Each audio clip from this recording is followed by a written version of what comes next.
जय श्री राम। सभी श्रोताओं का मेरे संत कल्याणवाणी चैनल में हार्दिक स्वागत है। पूज्य महाराज जी स्वामी राम सुखदास जी महाराज जी ने गुरु तत्व के विषय में प्रवचन दिया है, तो उसके थोड़ा कुछ अंश में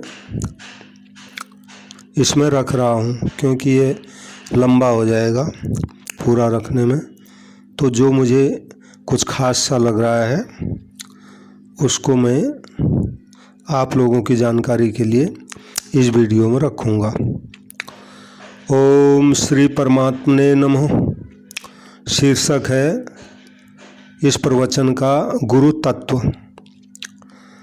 ग्रंथस्य कृष्णस्य कृपा सतां च सर्वस्य सर्वेषु च विद्यमान यावन्न तादृक् ददते मनुष्यस् तावन्न साक्षात् कुरुते स्वबोधम। तो महाराज जी कहते हैं अर्जुन हरदम भगवान के साथ ही रहते थे, भगवान के साथ ही खाते पीते उठते बैठते सोते जागते थे, परंतु भगवान ने उनको गीता का उपदेश तभी दिया जब उनके भीतर अपने श्रेय की, अपने कल्याण की, उद्धार की इच्छा जागृत हो गई। यत् श्रेयस्या निश्चितं ब्रूहि तन्मे, जब उन्होंने दूसरे अध्याय के 7वें श्लोक में ये बात कही है। तो ऐसी इच्छा जागृत होने के बाद वे अपने को भगवान का शिष्य मानते हैं और भगवान के शरण होकर भगवान से शिक्षा देने के लिए प्रार्थना करते हैं। शिष्यस्तेहं साधि मांग त्वां प्रपन्नम, दूसरे अध्याय का 7वें श्लोक की अर्धाली है ये। तो इस प्रकार कल्याण की इच्छा जागृत होने के बाद अर्जुन ने अपने को भगवान का शिष्य मानकर शिक्षा देने के लिए भगवान से प्रार्थना की है, न कि गुरु शिष्य परंपरा की रीति से भगवान को गुरु माना है। भगवान ने भी शास्त्र पद्धति के अनुसार अर्जुन को शिष्य बनाने के बाद, गुरु मंत्र देने के बाद, सिर पर हाथ रखने के बाद उपदेश दिया हो, ऐसी बात नहीं है।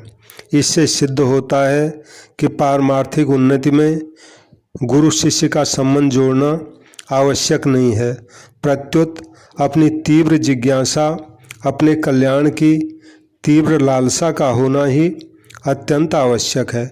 अपने उद्धार की जोरदार लगन होने से साधक को भगवत कृपा से, संत महात्माओं के वचनों से, शास्त्रों से, ग्रंथों से, किसी घटना परिस्थिति से, किसी वायुमंडल से अपने आप पारमार्थिक उन्नति की बातें, साधन सामग्री मिल जाती है और वह उसे ग्रहण कर लेता है।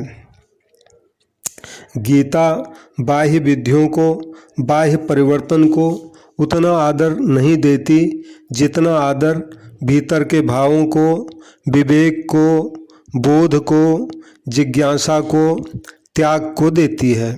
यदि गीता बाह्य विधियों को, परिवर्तन को, गुरु शिष्य के संबंध को ही आदर देती तो वह सब संप्रदायों के लिए उपयोगी तथा आदरणीय नहीं होती।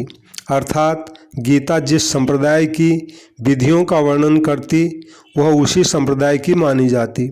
फिर गीता प्रत्येक संप्रदाय के लिए उपयोगी नहीं होती और उसके पठन पाठन, मनन चिंतन आदि में सब संप्रदाय वालों की रुचि भी नहीं होती। परंतु गीता का उपदेश सार्वभौम है, वह किसी विशेष संप्रदाय या व्यक्तियों के लिए नहीं है, प्रत्युत मानव मात्र के लिए है। गीता ने ज्ञान के प्रकरण में प्रणिपातेन परिप्रश्नेन सेवया, चौथे अध्याय का 4वें श्लोक में, और आचार्योपासनम 13वें अध्याय के 7वें श्लोक के पदों से आचार्य की सेवा उपासना की बात कही है। उसका तात्पर्य यही है कि ज्ञान मार्गी साधक में मैं ब्रह्म हूँ ऐसा अभिमान रहने की ज़्यादा संभावना रहती है। अतः साधक को चेताने के लिए तत्वज्ञ, जीवन मुक्त आचार्य या गुरु की अधिक आवश्यकता रहती है, परंतु वह आवश्यकता भी तभी रहती है जब साधक में तीव्र जिज्ञासा की कमी हो अथवा उसकी ऐसी भावना हो कि गुरु जी उपदेश देंगे तभी ज्ञान होगा। तीव्र जिज्ञासा होने पर साधक तत्व का अनुभव किए बिना किसी भी अवस्था में संतोष नहीं कर सकता, किसी भी संप्रदाय में अटक नहीं सकता और किसी भी विशेषता को लेकर अपने में अभिमान नहीं ला सकता। ऐसे साधक की जिज्ञासा पूर्ति भगवत कृपा से हो जाती है, यानी भगवान की कृपा से उसकी पूर्ति अपने आप हो जाती है या भगवान की कृपा से हो जाती है।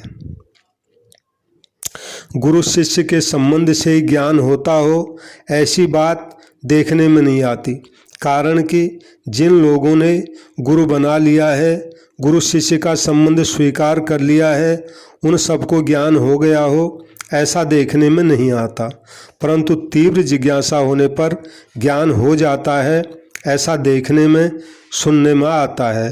तीव्र जिज्ञासु के लिए गुरु शिष्य का संबंध स्वीकार करना आवश्यक नहीं है।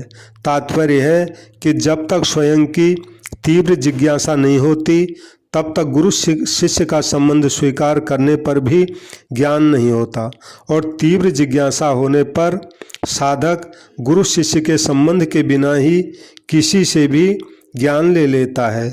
तीव्र जिज्ञासा वाले साधक को भगवान स्वप्न में भी सुखदेव आदि जो पहले हो गए हैं संतों से मंत्र दिला देते हैं सपने में भी। शिष्य बनने पर गुरु के उपदेश से ज्ञान हो ही जाएगा यह नियम नहीं है, कारण कि उपदेश मिलने पर भी अगर स्वयं की जिज्ञासा लगन नहीं होगी तो शिष्य उस उपदेश को धारण नहीं कर सकेगा, परंतु तीव्र जिज्ञासा श्रद्धा विश्वास होने पर मनुष्य बिना किसी संबंध के ही उपदेश को धारण कर लेता है। श्रद्धावान लभते ज्ञानम, चौथे अध्याय का 39वां श्लोक। तात्पर्य है कि ज्ञान स्वयं की जिज्ञासा लगन से ही होता है, गुरु बनाने मात्र से नहीं होता।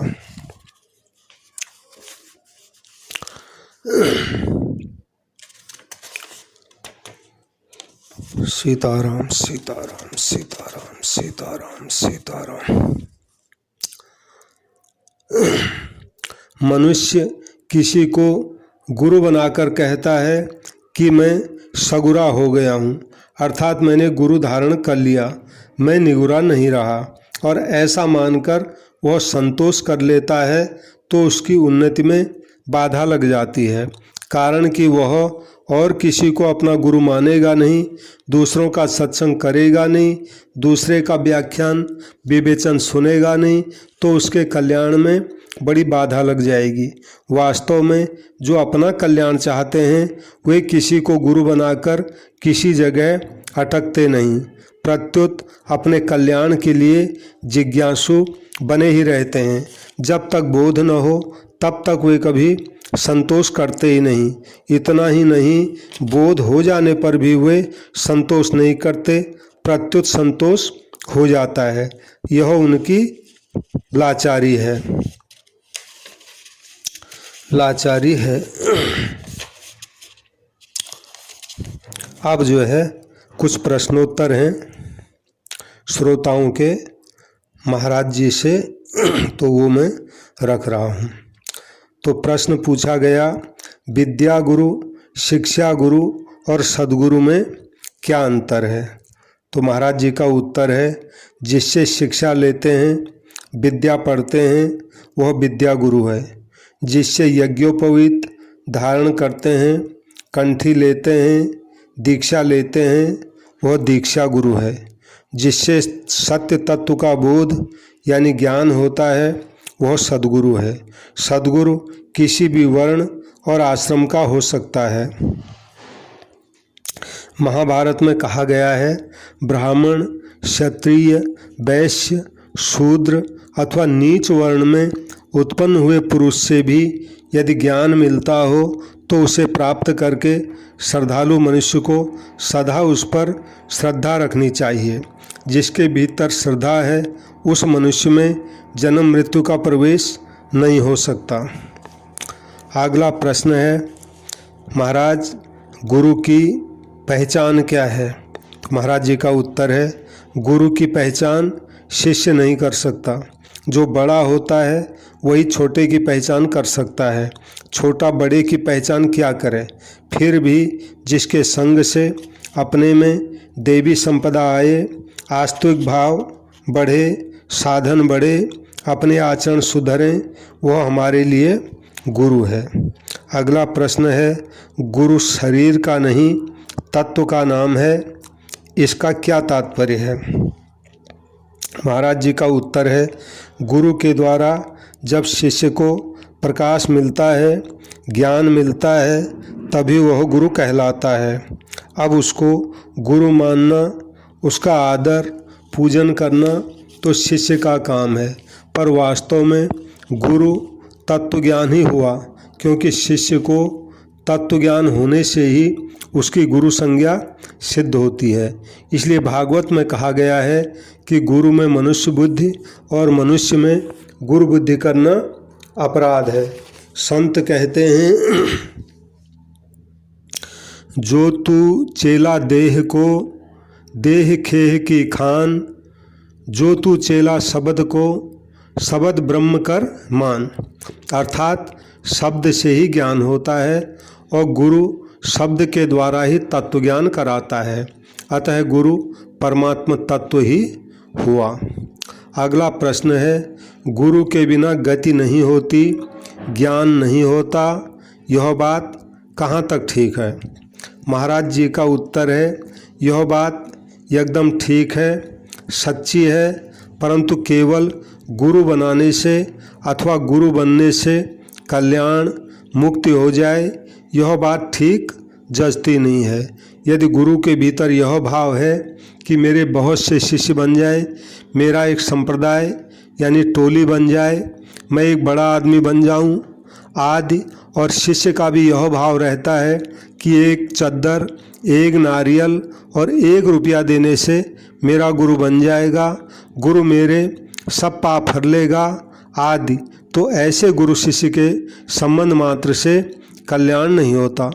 कारण कि जैसे सांसारिक माता पिता, भाई भौजाई, स्त्री पुत्र का संबंध है, ऐसे ही गुरु का एक और संबंध हो गया, जिसके दर्शन, स्पर्श, भाषण, चिंतन से हमारे दुर्गुण, दुराचार दूर होते हों, हमें शांति मिलती है, हमारे में देवी संपत्ति बिना बुलाए आती है, और जिनके वचनों से हमारे भीतर की शंकाएं दूर हो जाती हैं, शंकाओं का समाधान हो जाता है, भीतर से परमात्मा की तरफ गति हो जाती है, पारमार्थिक बातें प्रिय लगने लगती हैं, पारमार्थिक मार्ग ठीक ठीक दिखने लगता है।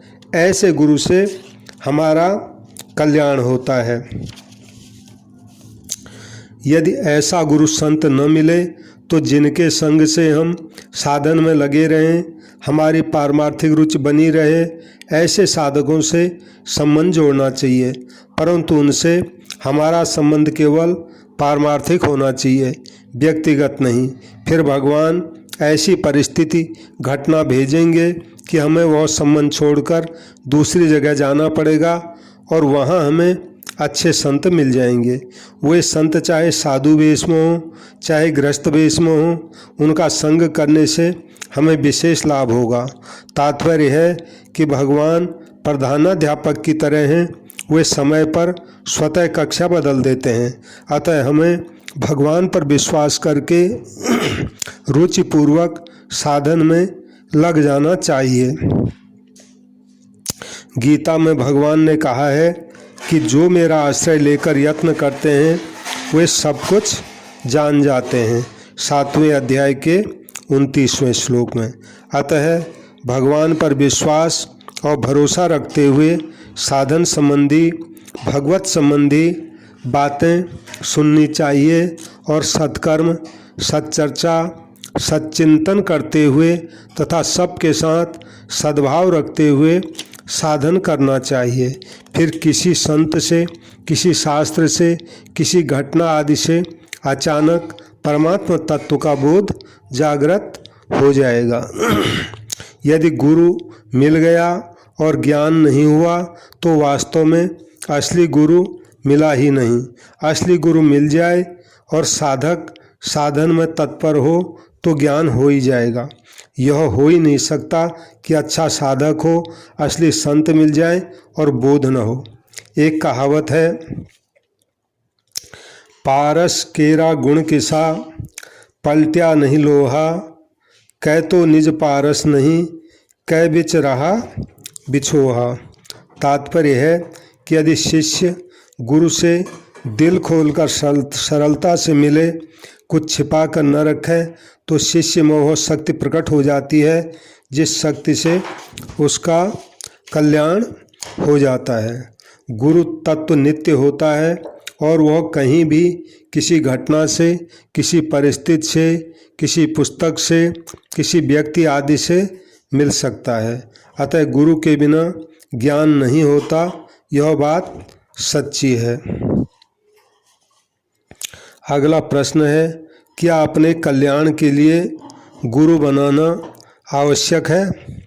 महाराज जी का उत्तर है, कल्याण के लिए गुरु की आवश्यकता तो है, पर बनाए हुए गुरु से कल्याण नहीं होता।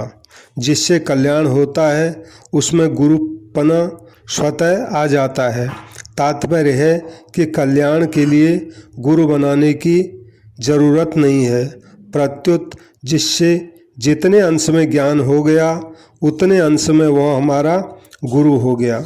चाहे हम माने या न माने, जाने या न जाने, जिससे अपने कल्याण की जोरदार इच्छा, सच्ची लगन हो जाती है, उसको स्वतः बोध हो जाता है।